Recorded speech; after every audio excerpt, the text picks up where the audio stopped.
તો યશોમયાધામ જાસપુર યુવા સંગઠન દ્વારા ક્રિકેટ ટુર્નામેન્ટનું આયોજન કરવામાં આવ્યું છે, જેમાં VPL 3 ટુર્નામેન્ટમાં રમતગમત મંત્રી હર્ષભાઈ સંઘવીએ પણ હાજરી આપી હતી। આયોજકોને ખૂબ ખૂબ અભિનંદન તેઓએ પાઠવ્યા હતા। ક્રિકેટની રમત પ્રેરણા પૂરી પાડે છે તેવું પણ હર્ષભાઈએ જણાવ્યું। ટુર્નામેન્ટની ફાઇનલ મેચ દુબઈમાં રમાશે।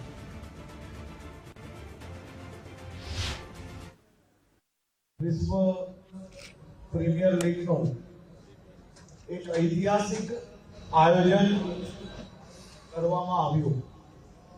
હું તો આજે જીતુભાઈ અને પ્રવીણ કાકાને કહેતો હતો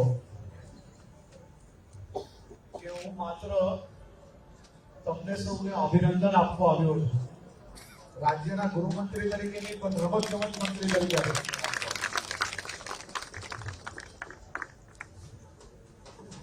ત્યારે કોઈ કલ્પના કરી હોય ભાઈ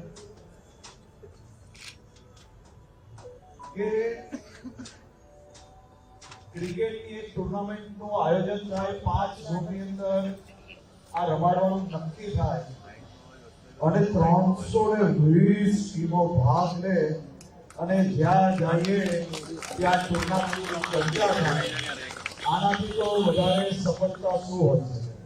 તમને બધાને ખૂબ ખૂબ અભિનંદન, અને માત્ર અભિનંદનથી નહીં ચાલે, તમને તો સલામી આપવી પડે। એ પ્રકારની મહેનત મારા સૌ યુવાન સાથીઓએ મળીને કરી છે।